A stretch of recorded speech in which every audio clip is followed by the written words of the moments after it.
Fait que présentement, à Saint-Liboire, ici Jean-Sébastien Roy, alias John, accompagné de l'homme au plein de mots, Alexandre Brodeur, et l'homme le plus rapide de tout le site de l'Expo Champ, Danick Sylvestre. On est présentement à l'Expo Champ, voici Fondrant.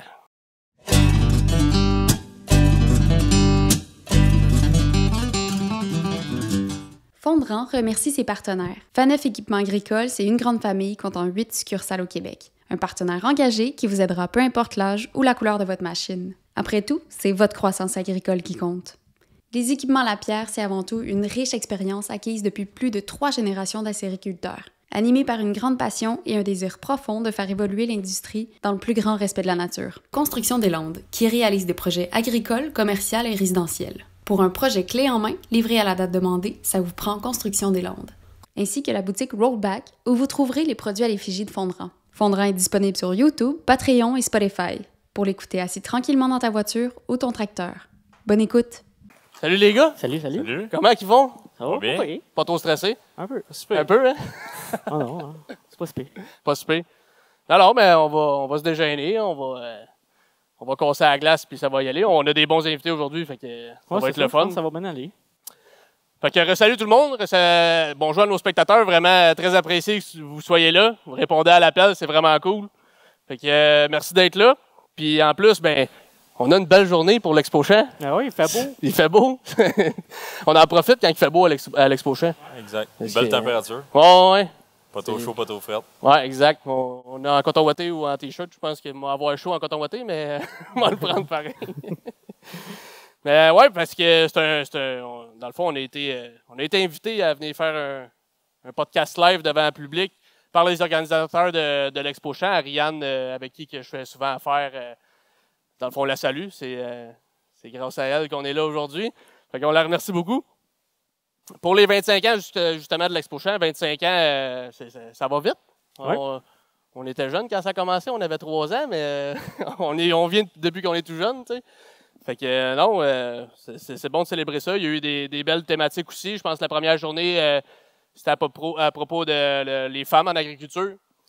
La deuxième, la thématique, c'était les experts au champ, c'est ça. Les experts au champ. Puis aujourd'hui, la thématique, c'est la relève agricole. C'est pour ça qu'on a été invités. On n'est pas encore assez vieux pour être tassés puis se faire mettre c'est ça. de côté. On est encore classés là-dedans. Il nous reste encore un bon 10 ans pour être dans la relève. Ouais, c'est ça. Fait que, bon, ben aujourd'hui, on reçoit qui comme invité?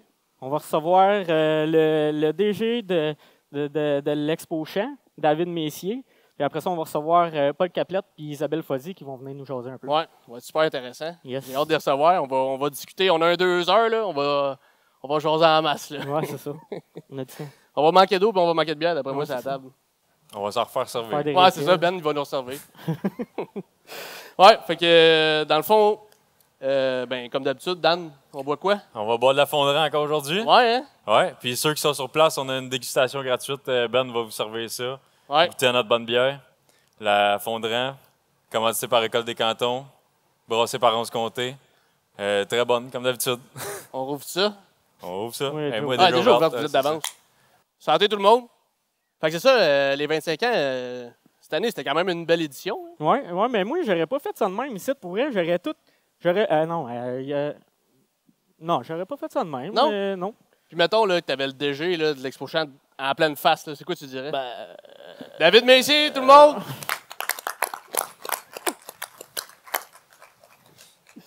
Oh, je prends la place, Ouais, tu je prends prends la place du chef. c'est ça. Ouais, C'est merci. toi le chef à cette heure. Mais je suis bien curieux. Justement, si tu avais fait ça différemment, tu aurais fait ça comment? Je l'aurais pas fait. moi. Ah non, c'est quelque chose d'organiser tout ça quand même. Là. Puis je l'ai remarqué encore plus quand on est. T'es venu, peut-être une dizaine de jours. Ouais. Tu as fait une vidéo, tu étais au champ, puis on voyait que c'était vraiment le champ. Ouais. On voyait aucunement les chapiteaux, ou on voyait les parcelles, bien sûr, mais il manquait tout ce qui était équipement là, sur le terrain. Fait qu'on voit qu'en seulement une semaine, la Terre se transforme en un véritable événement là, avec des milliers de personnes qui le visitent, plusieurs exposants, la technologie, la variété dans les équipements. Fait que Oui, puis en plus, la météo s'est invitée dans la logistique la semaine dernière, dans les plus grosses journées du montage. Donc, oui, ça a été un défi, mais on est là. Ça fait 25 ans que ça existe, puis on a bien envie de continuer pour au minimum 25 ans. C'est bon, ça, c'est un bel objectif. Oui. Surtout que là, vous allez peut-être avoir quitté la relève, par contre. Dans 25 ans, on va vous réinviter dans le cadre d'une autre thématique. Oui, exact. C'est parfait, ça, on va le prendre. Dans le fond, pour les auditeurs, ceux qui ne connaissent pas, tu veux te présenter un peu? Oui, moi, je suis David Messier, c'est ça, directeur général de la Société d'agriculture de Saint-Hyacinthe. Dans nos activités, on a évidemment Expo Champs, mais on a aussi le Salon de l'agriculture qu'on présente dans nos pavillons à Saint-Hyacinthe en janvier. Donc, on avait eu l'occasion de vous recevoir aussi là, dans notre édition 2024. On est aussi promoteur-organisateur de l'Expo agricole de Saint-Hyacinthe, donc on tient dans les vacances de la construction, puis d'un championnat provincial au niveau des bovins laitiers qu'on appelle le Suprême laitier. Donc, ça, c'est la portion, je dirais, agricole. On a un concours de grande culture aussi là, sur le territoire de la Montérégie-Est. Et également, je parlais des pavillons là, où on organise notre salon. C'est aussi des pavillons qui appartiennent à la société, qui sont loués soit pour des activités de touristes d'affaires ou sinon, c'est des activités sportives. On a un centre de soccer intérieur. Donc, je dirais que la société avec Espace Saint-Hyacinthe, ça roule 365 jours par année. Oui, c'est ça. Il y a beaucoup de stock. Il y a beaucoup d'événements et d'organisation, c'est ça que je cherchais. Exact. Fait que ça prend une bonne équipe. On en a nommé quelques-uns tantôt, mais oui, on est bien entouré, puis ça permet... puis surtout, ce qui est bien important de préciser aussi, c'est la Société d'agriculture, c'est administré par des producteurs agricoles. Donc, on a 12 agriculteurs, agricultrices qui composent notre conseil d'administration. Fait que quand on fait la planification, soit d'Expo Champs ou du salon, évidemment, c'est collé à la réalité, en fait, des agriculteurs, agricultrices, parce que à la tête de l'organisation, c'est des producteurs agricoles. Fait que, donc ça, ils sont sur le terrain, ils sont visibles, ils viennent, on a Dominique, le président de comité, André est là aussi ce matin, hier il était là, fait qu'ils circulent vraiment. Donc, fait que dans le fond, une organisation agricole pour des producteurs agricoles. 25 ans, c'est pas rien. Y a-tu quelque chose de spécial pour souligner ça? Ou... on en a profité en ouverture de l'événement pour souligner justement des ambassadeurs, des bâtisseurs de l'événement. Léon Gartin, il y avait André Cessire, il y avait aussi Donald Côté qui était là. Donc, puis après, c'est sûr qu'il y a même on en a profité en même temps pour, oui, souligner ces gens-là, mais se rappeler des bons moments. Ils en ont vécu de l'anecdote, ils ont vécu des ouragans. Donc, c'est quand même le nombre d'années fait que des fois, ça réserve des surprises. Mais c'était surtout l'évolution aussi d'une journée de chant à un événement comme aujourd'hui. C'est là que un changement de site. Ça a commencé au Rapide Plat à Saint-Hyacinthe. Maintenant, c'est ici depuis une vingtaine d'années. Donc, c'est intéressant de se rappeler ça avec eux, puis d'entendre les anecdotes là, qu'ils pouvaient raconter. Puis des fois, on se dit, OK, on comprend. Il y a du véhicule dans l'histoire. Oui, exact. C'est sûr, c'est un défi de faire un événement à ciel ouvert comme ça. Tu joues avec la météo et tout ça. Là.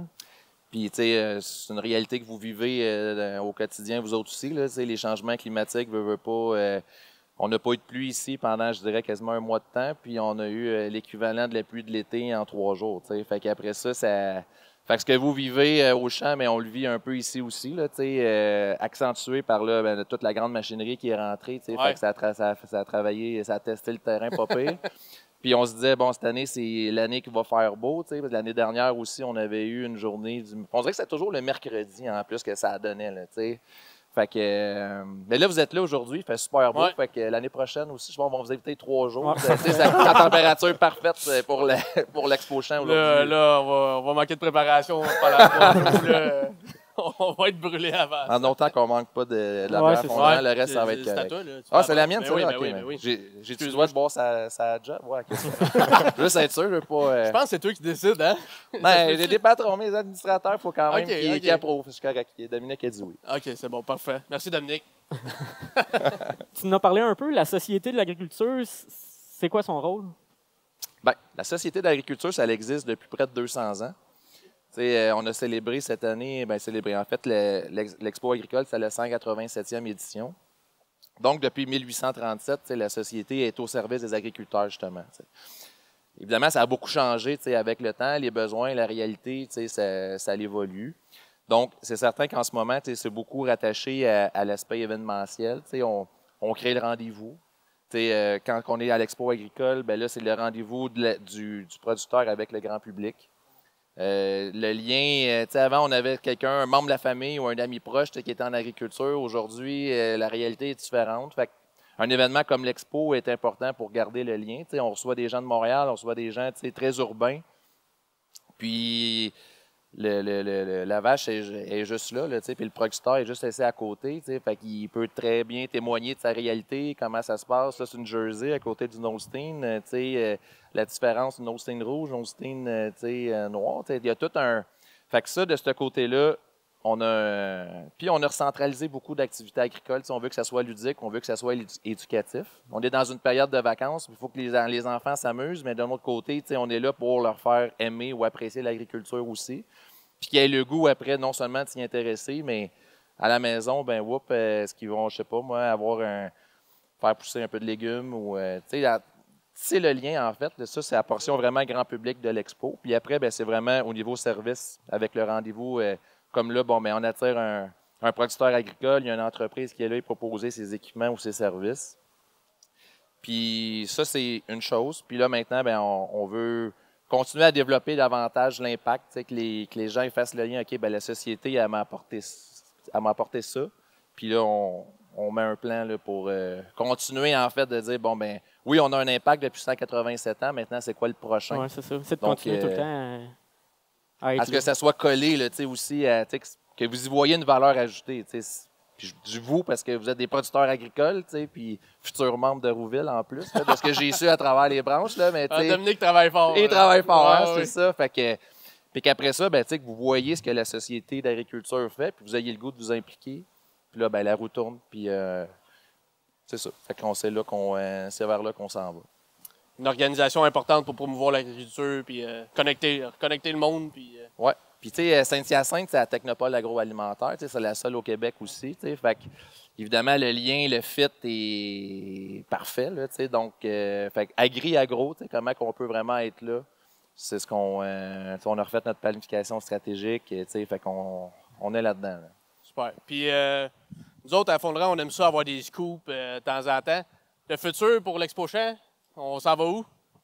Ben, c'est drôle que tu poses la question, parce que notre bail vient finir à échéance l'année prochaine. Fait qu'on est en train justement d'évaluer ça. Qu'est-ce qu'on fait pour l'avenir? C'est un grand rendez-vous.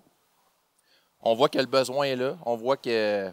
Fait que on veut encore plus de technologie. On veut tisser des liens. Cette année, la zone Actec s'est intégrée à l'événement. Okay. Donc, est-ce que ça pourrait permettre éventuellement aussi à des startups de vraiment venir encore plus présenter leurs produits. Souvent, ils ont quelque chose de super intéressant.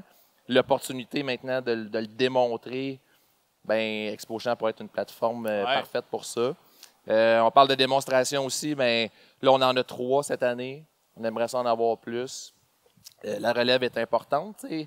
On veut continuer d'être attrayant. On le sait, c'est quoi, là? On s'en parlait hier, pour que vous soyez présent à Expo Champ, ben, vous avez sûrement travaillé plus fort hier, avant-hier, vous allez travailler plus fort demain aussi, là, à la ferme ou dans vos champs pour réussir à trouver le temps de venir ici, mais il faut que la visite elle soit payante, entre guillemets. Il faut que tu y vois, tu dis, OK, non seulement j'ai vu du monde, ouais, c'était cool de revoir, mettons, des gens que je n'avais pas vus depuis longtemps.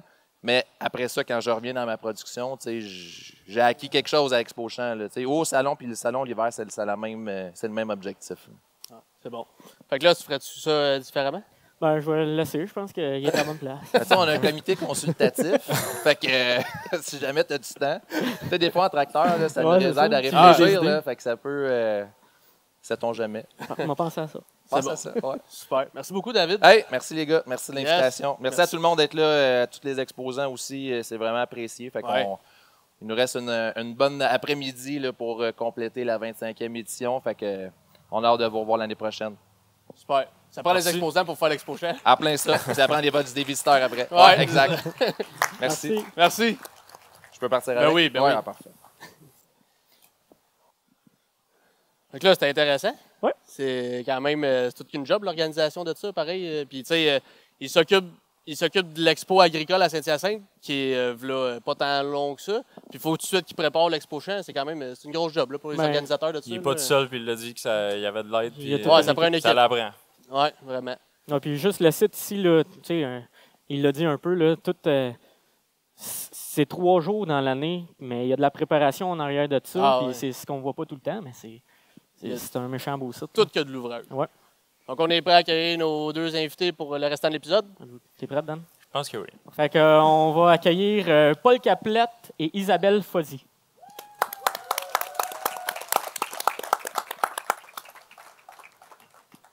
Bien, bonjour à vous deux. Bonjour Jean-Sébastien, bonjour Danick, bonjour Alexandre. Bonjour, bonjour. Bonjour les gars. Merci beaucoup d'avoir accepté l'invitation. C'est vraiment apprécié. Ça va être super intéressant. Oui. Ben merci à vous. En partant, ben là, si vous voulez vous présenter à tour de rôle, Isabelle, si tu veux te présenter. Isabelle Foisy, à l'aube de ma début de cinquantaine, maman de 2 enfants qui sont ici avec moi aujourd'hui, Virginie et Frédéric, qui ont repris la ferme d'une façon un petit peu tragique cet hiver parce qu'au suite au décès de leur père. Puis, c'est ça. Dans le fond, j'ai démarré mon entreprise cet hiver en accompagnement de transfert puis coaching. Fait que je me présente, mais je ne fais pas utiliser toutes mes origines. Non, ça, c'est dans l'autre partie. C'est ça. C'est bon. Une question à la fois, on va y aller. Fait que Paul? Ben, Paul Caplette, je suis agriculteur depuis pas mal longtemps. J'ai fait partie de la relève très jeune. J'ai même participé à la fondation. Dans le temps, quand on a commencé, il n'y avait pas de relève. On a même parti la relève à l'époque. On parle des années, fin des années 70. Là. Fait que je suis agriculteur, surtout spécialisé en production végétale. Avec mon frère, on est associés, je pense, depuis qu'on est né. Là. On est ensemble depuis le départ, accompagné de ma mère, là, qui c'est elle qui tenait les rênes le temps qu'on était trop tannants, avant de nous laisser lousse là, sur la ferme. Fait que ça a été un processus là, qui a été démarré immédiatement. Comme je comptais tantôt, j'étais allé à l'ITA à Saint-Hyacinthe. Déjà à l'époque, tu sais, tu avais beau avoir 15-16 ans, mais on avait, nous autres, notre père n'était pas là, fait qu'on se trouvait quand même déjà opportuniste, puis dire, ben, on est déjà des agriculteurs, fait qu'à l'école, on revenait à la ferme, puis j'ai campé un peu là-bas, fait qu'on a parti à la ferme comme ça, puis on l'a développé au fil des années. Au départ, dans les vraiment les productions végétales sur des petites surfaces, parce qu'on n'avait quand même pas une grande ferme. Fait que c'était des cornichons qu'on a fait longtemps, quasiment 15 ans de temps. C'était mon projet d'étudiant à l'ITA quand je suis sorti de là pour aller chercher des meilleurs revenus à l'hectare en faisant quelque chose qui était dans la, entre guillemets, dans le temps qu'on ne faisait pas de couverts végétaux, mais la période morte, c'était le mois de juillet-août. Fait que ça faisait que le trou de l'été, on était capable de faire des revenus comme ça. Fait qu'on a monté à la ferme jusqu'à aujourd'hui, une ferme aujourd'hui de 360 hectares avec mon frère, quelques employés saisonniers qui viennent nous aider. Là. On est reconnu pour avoir pas mal d'innovations sur la ferme au fil du temps. On va pouvoir en discuter tantôt. Là, mais on arrive à l'âge où est-ce que notre ferme est à maturité, puis qu'on est justement en train de penser à comment on va être capable de transférer parce que c'est un privilège d'être agriculteur, encore plus aujourd'hui, d'avoir la chance d'être agriculteur. La chance et le défi, parce que c'est une grosse responsabilité, mais on est en processus de réflexion pour trouver une façon, on va être capable de transférer à une future relève qui va pouvoir faire ce qu'ils veulent bien faire avec ces 360 hectares. Là. C'est bon. Isabelle, toi, ton parcours en agriculture, ça regarde comment? On a-tu 2 heures pour enregistrer le podcast? On a 2 heures, mais... J'ai un parcours plus onéreux que mon ami Paul, parce que j'ai connu différentes étapes dans ma vie. Mais dans le fond, je suis né d'un agriculteur et agricultrice qui grandit à Saint-Hyacinthe, une ferme laitière, grande culture, avicole. Okay. J'ai fait mon cours à l'ITA en zootechnologie, maintenant technique de production animale, fait que ça donne une idée de mon âge. Fait que, finissante en 1995, après, j'ai été longtemps experte conseil dans les coopératives. Mon premier amour, c'était le laitier, fait que, tu sais, à l'époque, à la ferme laitière, je faisais déjà un petit peu d'exposition, les jeunes ruraux, mais tranquillement, mon amour au niveau de la technique s'est transformé vers l'aviculture. Parce que j'ai eu moi-même ma propre ferme avicole en 99. Puis j'ai fait ça quand même plusieurs années, experte conseil. 99, première achat de quota au niveau avicole. 2001, je tombe actionnaire avec le père de mes enfants d'une ferme de grande culture et de production avicole à la présentation. Okay. Fait que l'aventure de l'entrepreneuriat commence. Bon, très vite, la ferme apprend beaucoup d'expansion. Fait que j'étais comme plus capable de rallier le travail à temps partiel à l'extérieur puis faire la gestion de la ferme. Fait que, tu sais, moi, sur la ferme, je m'occupais surtout de la production avicole et de la gestion des employés. OK. Et ben là, on est en zone intime, on n'est pas beaucoup de monde ici. Fait que j'ai dit, je vais ouvrir mon jeu. J'ouvrais. Tu sais, je travaille en coaching agricole, puis on sait que la détresse, il y en a sur les fermes. Fait que, bref, la ferme prend de l'expansion, ça grossit rapidement. Je m'oublie un peu là-dedans. J'écoutais Mme Barrette cette semaine, puis elle demandait, ben c'est quoi votre passion? Si elle m'aurait demandé ça en 2015-2016, certainement, j'en avais pas de passion. Okay. Fait que burn-out, dépression, on dit le mot, faut pas avoir peur. 33 des gens vont en vivre d'une forme que ce soit, de la détresse. Et puis, séparation du père de mes enfants. Je revends mes actions. Fait que là, oups, je tombe à 42 ans, plus entrepreneur, je travaille plus à l'extérieur. Il faut que je retourne sur le marché du travail, là. Puis là, ben écoute, j'ai découvert le financement. J'ai travaillé quelques années en financement pour 2 institutions financières. J'ai adoré ça, mais il vient comme une crise intérieure que je me dis, là, jouer de la détresse, c'est ferme. Tu sais, on a des confidences de producteurs. Puis là, je me dis, hey, qu'est-ce que je peux faire pour en faire plus? Il me semble que je suis pas sur ma mission de vie, là. Je me cherche, tu sais. Fait que l'automne passé, puis tu sais, ça faisait déjà plusieurs années que je m'intéressais au coaching agricole, que je suivais une coach dans l'Ouest, puis que j'étais très intéressée par tout ce que Mme Desrosiers faisait. Fait que je retourne aux études. Je lâche le financement agricole, je retourne aux études faire une formation de coaching de leadership, puis un certificat de transfert d'entreprise, et me voilà, là, je repars avec réussite. Mais c'est ça. J'ai un parcours sinueux en agriculture, mais ça fait mon bagage, parce que, sincèrement, j'aurais pas fait cette job-là à 25 ans sortant de l'école. Ouais. Fait que ça m'a permis de connaître plein de gens, puis d'avoir plein d'expériences de vie aussi. C'est sûr, comme tu disais, quand tu étais dans le côté finance, il y a une grosse partie de la détresse, c'est quand les finances vont pas bien, puis toute l'entreprise va mal. Fait que tu en as vu des situations probablement que... Effectivement. Puis tu sais, quand ton directeur de compte, tu as quand même une relation privilégiée avec, parce que veut pas, il va voir tes états financiers, il est au courant de ce qui se passe de toute sa firme. Fait que, tu sais, là, tu le vois, là, la personne, elle va parler de son divorce, elle va te parler que ça va pas bien, tu sais... Elle vit de la souffrance, puis là, t'es comme, OK, t'es dans ton rôle de créancier, mais là, moi, je revenais le soir chez nous, puis je me disais, comment je peux faire? Puis, tu sais, moi aussi, à travers ça, j'ai passé par là comme humain. Mais qu'est-ce qu'on peut faire pour notre agriculture, puis que, tu sais, les fermes aillent mieux, tu sais? Fait que c'est de là mon inspiration d'aller en coach agricole. C'est bon, ça? Oui. Paul, pour mettre en situation un peu, on entend, tu fais des articles un peu, on entend parler beaucoup de toi. C'est quoi les pratiques culturelles sur la ferme chez vous que tu essaies de mettre en pratique, d'évoluer, dans le fond? Ah, ça a évolué énormément, là, on peut dire, là, dans les 40 dernières années, mais présentement, au fil du temps, on a commencé, on pourrait dire, on a tout le temps été assez un petit peu avant-gardiste à ce niveau-là, au niveau du travail réduit, etc. Au départ, on l'avait fait peut-être pour les mauvaises raisons dans les années 80, avant 90. Puis à un moment donné, ça ne marchait pas. On a reculé, on a recommencé parce qu'on se disait que c'était une façon de produire différemment, mais nos sols n'étaient pas encore, entre guillemets, à coche, tout le drainage pas tout fini, etc. Fait qu'on a recommencé graduellement, mais d'une autre façon. Fait qu'aujourd'hui, la ferme, c'est vraiment 85%. On n'est pas trop religieux. Fait que c'est rare qu'on est 100% tout sur un bord puis tout sur l'autre, là. On est 85% en travail semi-direct, en mode semi-direct. Il y a un 15% qui est travaillé de façon plus travail léger, qu'on appelle là, chisel ou même travail en surface, là. Mais c'est tout le côté aussi qu'on a... la grande différence, c'est que ce travail-là, pour que ça réussisse bien, c'était qu'à un moment donné, à la fin des années 90, on voyait nos coûts de production qui augmentaient tout le temps, puis le prix des grains qui restait à peu près encore pareil dans cette époque-là, puis on se disait comment est-ce qu'on va faire pour augmenter notre capacité de se nourrir nous autres, puis d'avoir une rentabilité assez forte pour avoir une ferme qui est performante. Puis on avait réalisé qu'il fallait en sortir plus, oui, mais en dépensant moins. Fait qu'on s'est dit, en allant vers les travails réduits, on va faire travailler les vers de terre, il n'y a pas moins de les faire venir du Mexique payer des visas. Là. On va être capable de travailler moins le sol, puis de se servir de cette force-là. Tu sais, on a...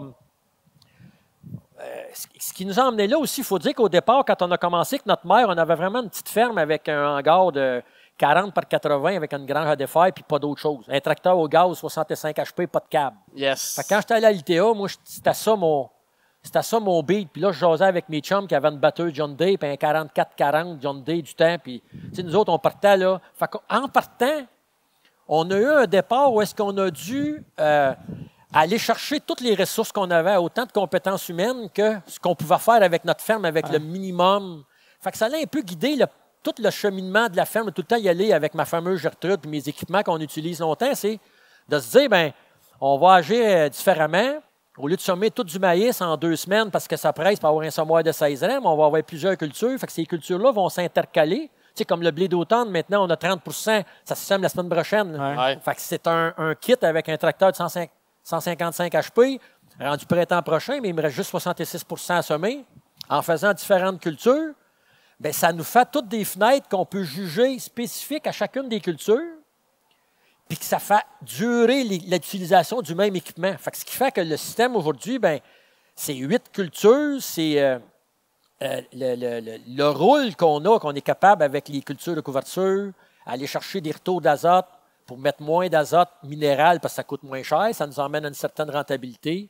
Puis en même temps, ça nous emmène des émissions de gaz à effet de serre qui sont plus basses. Puis c'est un peu ça qui fait que la ferme aujourd'hui, tu sais, ça s'est fait sur 20 ans, juste petit pas par petit pas. C'était pas l'objectif. C'était pas un objectif en 99 de dire, là, nous autres, là, on va réduire les gaz à effet de serre et on va arrêter de polluer. On ne peut même pas dire polluer, c'était juste une question de vision. Fait que ça nous a emmené aujourd'hui avec un système qui est 155 HP, c'est 360 hectares. Le tracteur faisait 800 heures dans l'époque quand on était conventionnel.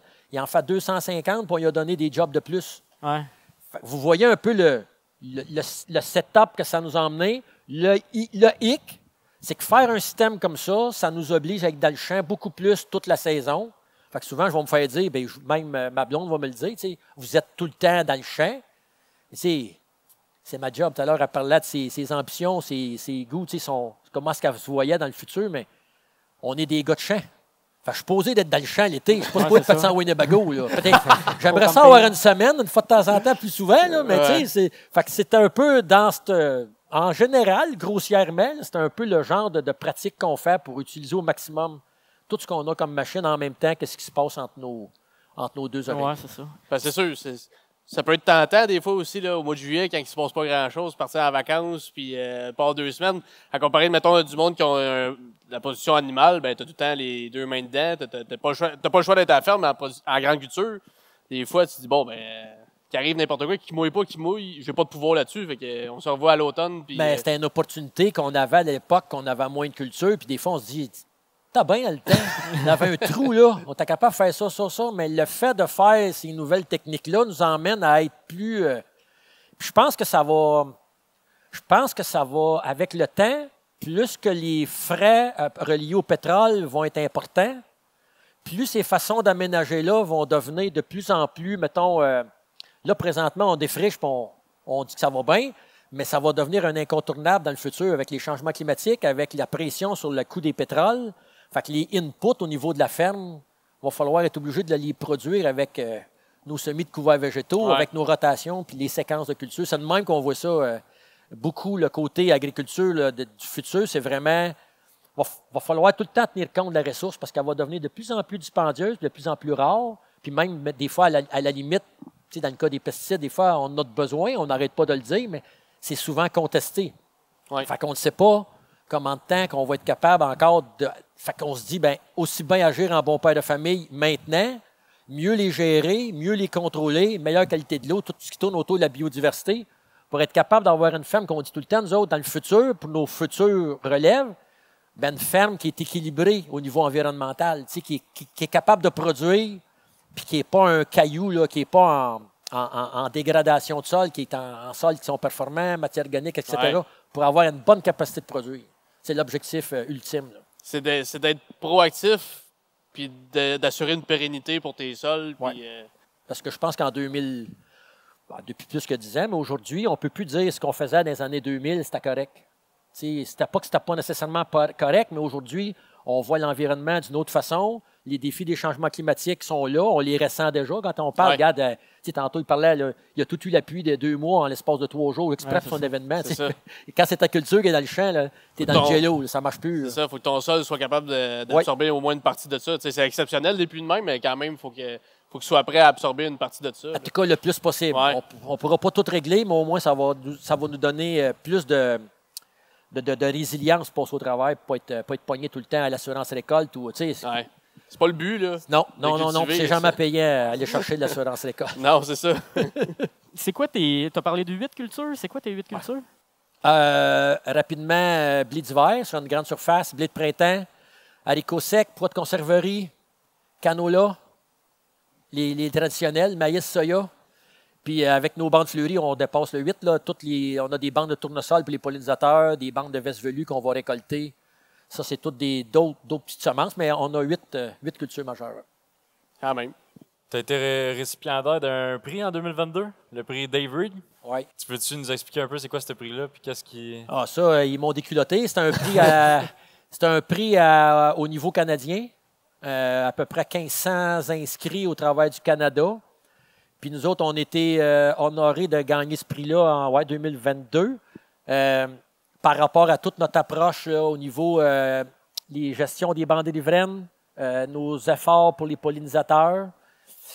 Sur la ferme aujourd'hui, on a pratiquement 9 hectares de surface dédiés aux bienfaits écosystémiques. Qu'on parle de bandes d'ivraine élargies, notre oasis de biodiversité, toutes ces choses-là, quand ça s'additionne, ça représente pratiquement 9 hectares. Fait que c'était une belle tape dans le dos, puis ça nous a donné le goût de continuer aussi. On a eu un autre prix aussi avec Desjardins. Là, je me suis même pas sûr, c'est pas Desjardins que j'ai eu en 2022. J'en ai eu 2 collés. On en a eu un avec Alus Canada, puis on en a eu un avec Desjardins pour le projet là, agro-environnemental dans le programme agro-responsable, quelque chose comme ça, qui était commandité par Desjardins. Okay. Tout pour nos efforts par rapport à ça. Puis nous autres, ben, ça fait partie de notre ADN maintenant pour avoir une ferme qui est justement, comme je disais tantôt, qui est à l'avant-garde parce qu'il y a beaucoup d'innovation là-dedans. Puis il y a plein d'agriculteurs, c'est ça qui est le fun. Il y a de plus en plus d'agriculteurs. C'est malheureux parce que c'est pas encore assez connu. À chaque fois qu'on peut au moins le partager, ces réseaux sociaux, ben, à chacun de notre bord, on a toujours peur comme agriculteur de « Oh, je vais me vanter, me mettre ça », mais on a avantage à tout s'en vanter parce que les consommateurs qui connaissent moins l'agriculture vont voir passer ça, puis ça va les intéresser parce que vous le savez tous, hein, sur nos profils, là, tous ceux qui nous likent, là, il y a 99% du monde, tout le monde connaît le système. Ouais. C'est tous des agriculteurs. Fait que c'est quand tu en vois un qui n'est pas ton follower normal, que c'est une personne. Fait que chacun, dans notre petit réseau à chaque, il y a tout le temps peut-être 2-3 personnes du réseau plus citadin qui peuvent liker. C'est de là l'importance que quand quelqu'un fait quelque chose, moi, quand j'en vois un qui a fait de quoi de bien, je le partage sur les médias sociaux tout le temps. L'agro-environnement, il en fait son affaire. Je me suis fait un petit slogan.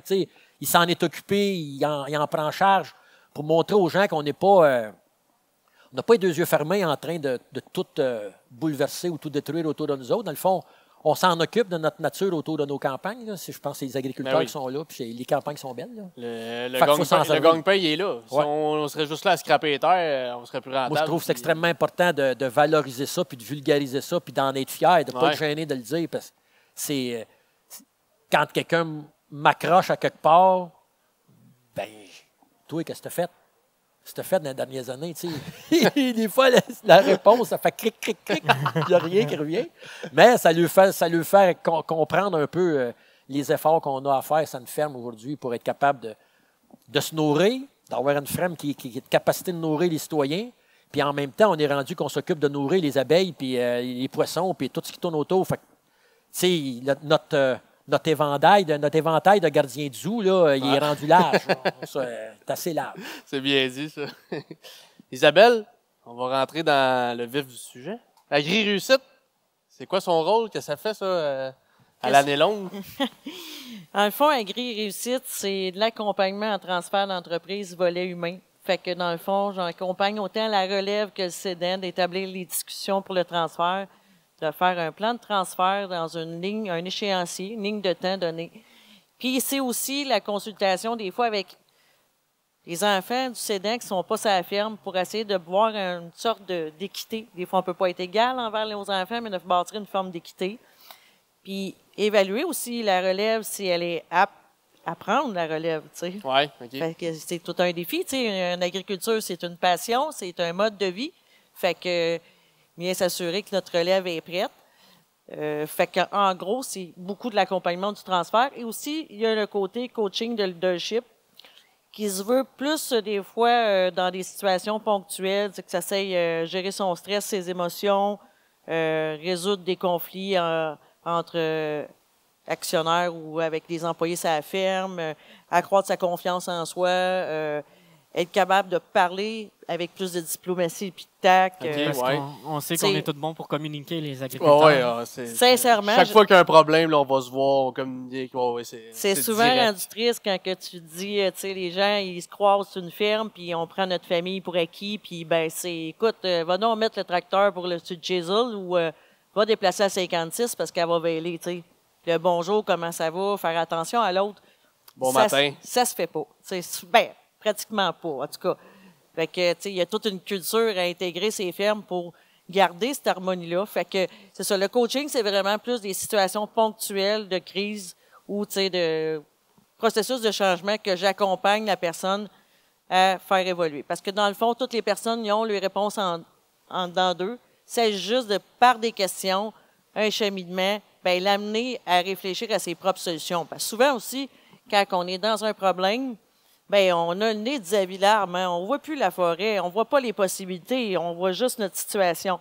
Moi, je les aide à prendre du recul. Oups, comment tu pourrais faire autrement? Puis c'est très puissant. Il faut faire confiance au processus, mais la personne elle va elle-même trouver ses propres solutions, puis ça va être beaucoup plus, comment je te dirais, gratifiant et ça va être beaucoup plus efficace si ça vient de la personne. Oui, c'est ça. Fait que, en gros, c'est ça. Puis des fois, animation de réunion de famille. Dans un dossier, j'ai fait une réunion d'après-semis. On va en faire une avant les récoltes. J'essaie être sûr que l'harmonie reste, que ça se passe bien, de remettre les bases. Dans ce temps-là, je m'amuse à avoir un bâton de la parole. Fait que, tu sais, la personne doit parler seulement si elle s'exprime avec ses émotions et avec des faits, puis elle n'est pas dans l'accusation. Puis si la chicane veut pogner, ben si tu peux pas parler, tu n'as pas le bâton de la parole. Fait que c'est tout ça. Fait que c'est varié, mais en même temps, ça reste de la communication puis sur l'humain. Puis, je vais rebondir un peu sur ce que Paul a dit, que tu es très proactif dans tes champs, tu as été dans une variété de cultures, tu as pris le lead. Faut que nos fermes, faut que nos gestionnaires prennent plus le lead sur la communication sur la ferme. Ouais. Autant qu'ils mettent du temps à soigner l'agro-environnement, soigner le champ, mettez du temps dans vos relations. Le capital humain, c'est la principale ressource. Oui. C'est ça, on est plus habitué à s'ouvrir avec nos amis qu'avec nos parents, avec nos frères, nos sœurs. On dirait que, je sais pas, c'est comme un cliché quasiment de s'ouvrir. Puis, Bien, définitivement, quand je dis une famille est probablement plus acquis parce que, tu sais, veut pas, il y a une proximité, puis il y a souvent tous nos jugements de perception, tu sais. Moi, je dis souvent, ben toi, tu vois le monde avec tes lunettes, je sais pas, moi, vertes, puis l'autre, il voit avec ses lunettes roses. Tu sais, la perception de la personne n'est pas la même. Tu sais, ça s'aille le cédant ou la relève ou ça s'aille, ses besoins ne sont pas les mêmes, il n'est pas en même étape de vie, il est dans ses jugements. Fait que les non-dits, là, ça détruit les familles parce que là, tu t'accumules. Ouais. Tu sais, moi, je me dis toujours, bon, tu as une petite garnotte dans ton soulier, tu peux marcher pareil, c'est un peu désagréable. Mais à un moment donné, si tu en as 5-6 petites garnottes, tu as un gros caillou, bien là, tu arrêtes de marcher puis ça explose. Le volcan se passe. C'est là que les conflits arrivent.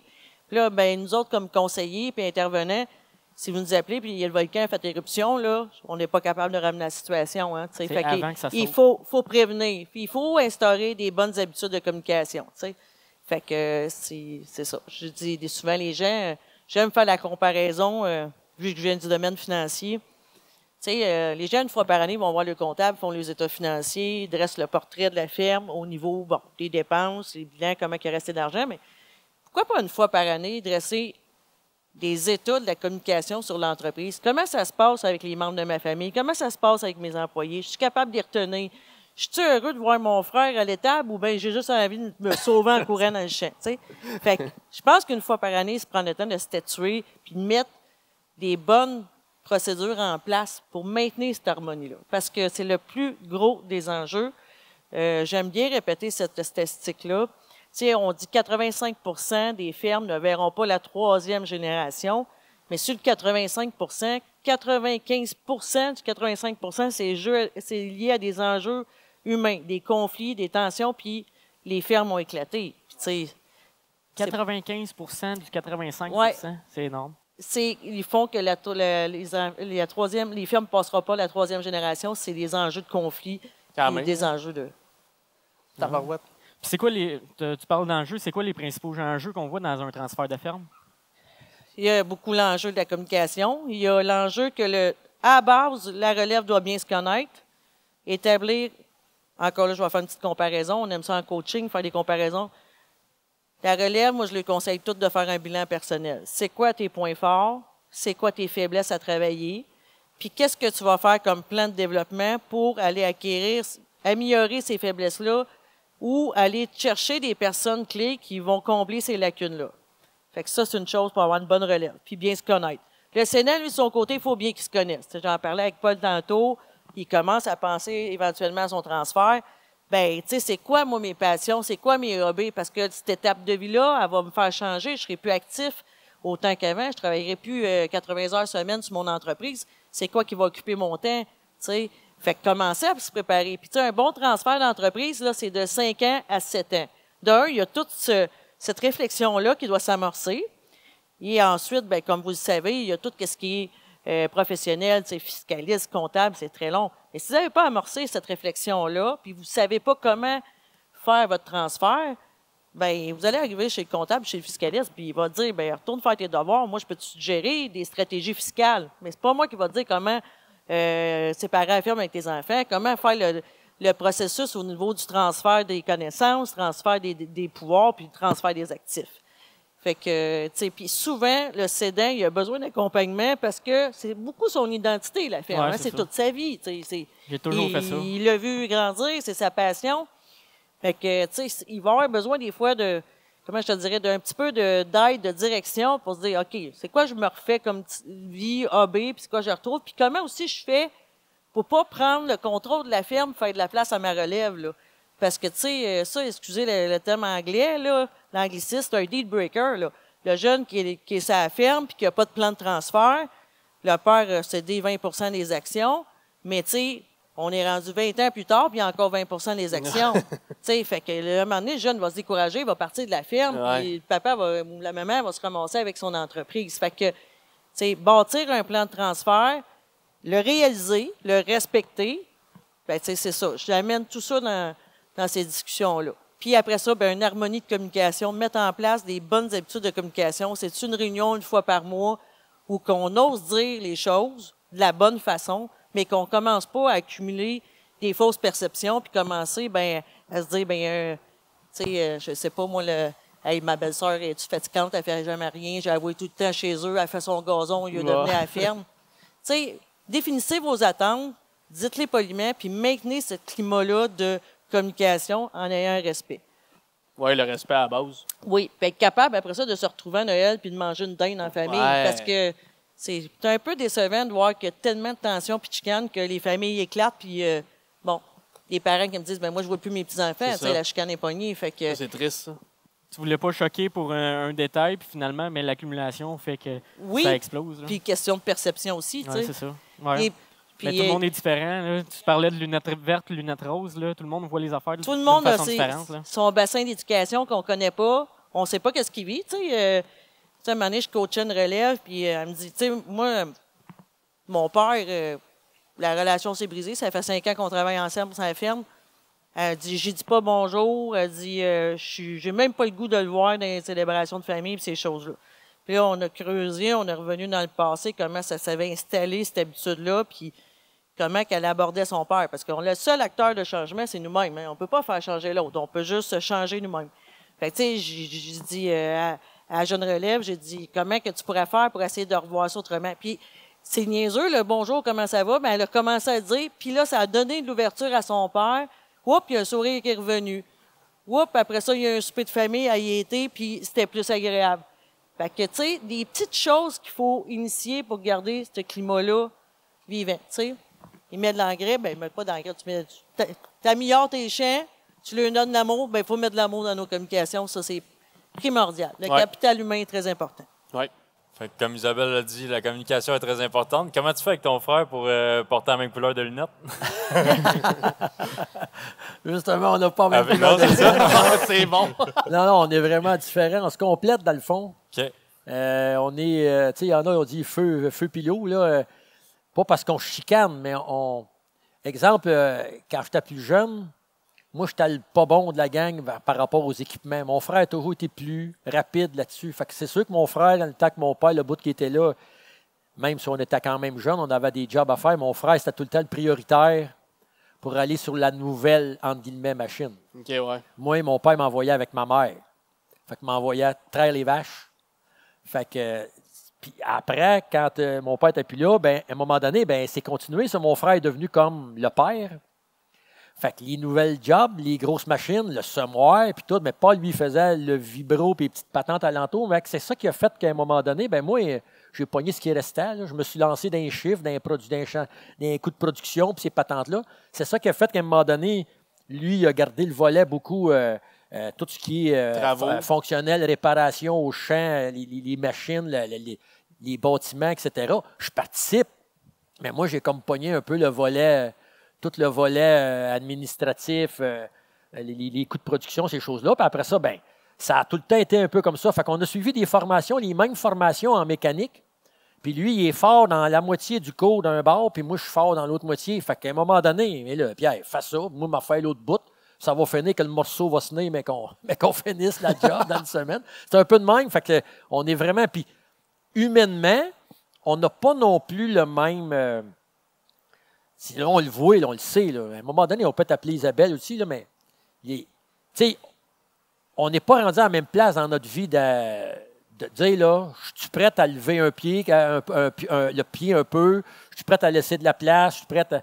Bon, ben, moi, je vois ça d'une manière, ça en parle un peu, lui, il voit ça d'une autre manière. Là, on essaie de trouver quelque chose qui va fitter pour les deux. Mais, on est comme flottant. Là, on essaie de faire de quoi qui va plaire aux deux. Mais aussi, il faut que ça fitte pour le suivi de l'entreprise. Fait que c'est comme elle dit, c'est beaucoup d'ajustements et de compréhension de où ce qu'on est, puis tu es prêt à aller où. T'sais, par rapport au tableau, as-tu pris sa retraite? Moi, la mienne n'a pas pris la sienne. Toutes ces choses-là, quand tu arrives à ce temps. Quand tu as 40, 30, au début, c'est les enfants, mais après ça, là, on roule, on a tous nos enfants, on est dans le même bille, toute la gang. Là. Puis quand tu arrives à quelque part que là, il y en a un, la retraite, elle s'en vient plus vite, l'autre un peu moins vite. C'est tous ces petits ajustements-là qui sont à valider. Mais d'ailleurs, quand on disait qu'on est en réflexion, c'est dans ce sens-là, on dit, gars, mais on aime ça, là, on capote là-dessus, là, on en manque. Nous autres, moi, je ne me vois pas arrêter d'être agriculteur. Je vais toujours en être un, sauf que je me suis déjà rentré dans la tête de me dire, je vais le faire, mais d'une différente façon. Je vais accompagner. Je n'irai pas critiquer au-dessus de l'oreille de celui qui va faire la job. Quand je vais avoir... Moi, je dis tout le temps, ça me prend quelqu'un qui peut me mettre dehors du bureau. Le matin, il va en avoir un qui va être capable de me sortir. Je vais me libérer d'une partie de toute la pression, gestion, etc. Je vais y faire confiance, me l'épauler. Je vais lui dire, moi, je verrai ça de même, mais si c'est lui qui a le lead, moi, je vais aller ramasser des noisettes, ces brise-vents, puis aller faire mes bébelles, m'être bien avec mon chien, je vais me promener avec mon 4 roues. Si tout roule, c'est ça la façon que je me vois de moi-même. Je vais continuer, mon idée, tout le côté vulgarisation puis partage de connaissances que je fais présentement, ça s'est fait tout par accident. J'ai été longtemps président d'une association de mise en marché. Dans le temps, c'était des forums sur Internet. À un moment donné, j'étais actif pas mal là-dedans. Le bulletin des agriculteurs m'a approché. Je faisais déjà quelques petites conférences, c'était là. Mais à un moment donné, le volet communication puis vulgarisation du métier, j'aime bien ça.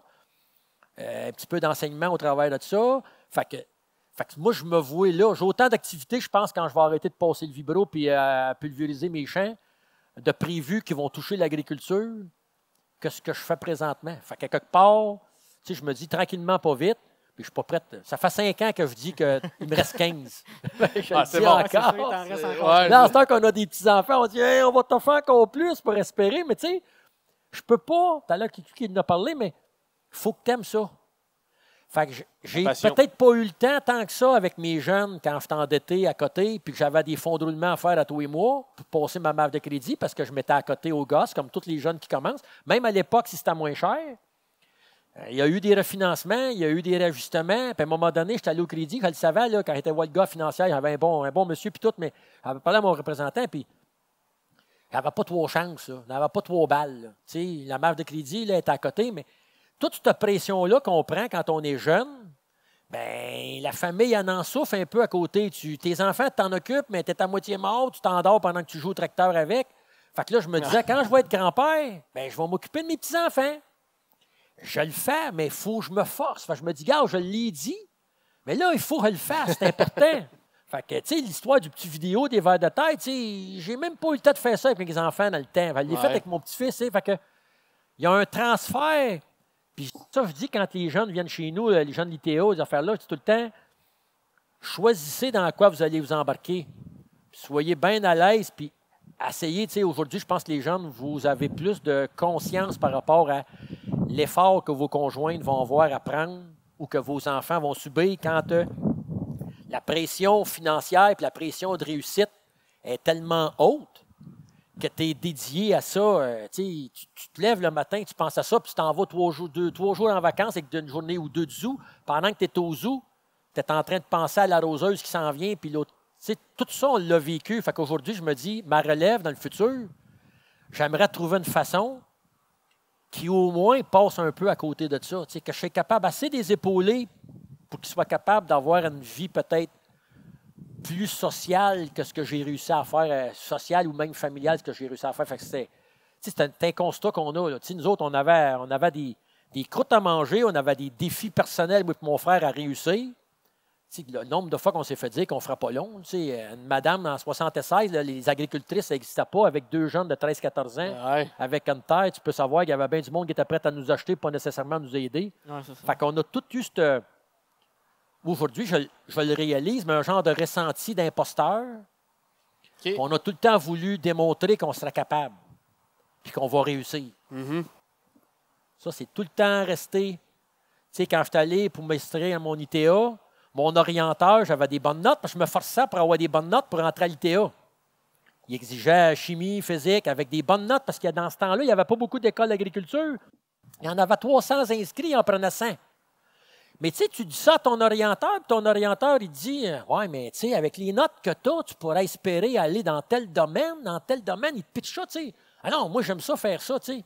Ton chum, quand tu te forces dans ton cours de chimie, il dit, ah, pas le tabarnak, tu vas passer. T'en vas un cours d'agriculture, comme si je m'en allais assis, je sais pas moi, racler des feuilles sur le bord d'un terrain. Oh, tu t'en vas en agriculture, ils vont.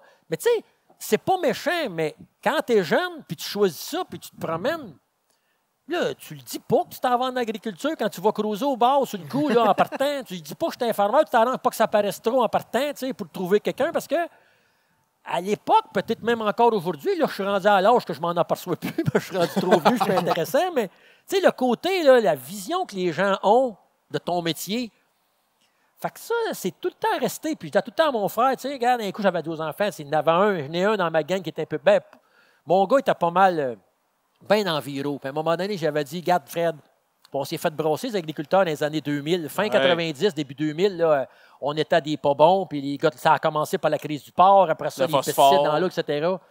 Puis nous autres, on prenait ça dur, puis on n'en parlait pas, mon frère notre job, et à un moment donné, il dit, on va en faire la job. Puis dans 5-10 ans, là, on va lui dire, regarde, on a fait ça, on a fait ça. Puis quand je parle de mes choses environnementales, je le sais, il y a des agriculteurs qui me disent, ouais, mais Paul, ça coûte cher, c'est des petites patentes à gaz, des patentes. Mais j'ai dit, sais-tu quoi? On est fiers, les agriculteurs. On est brillants bien plus que bien du monde en industrie.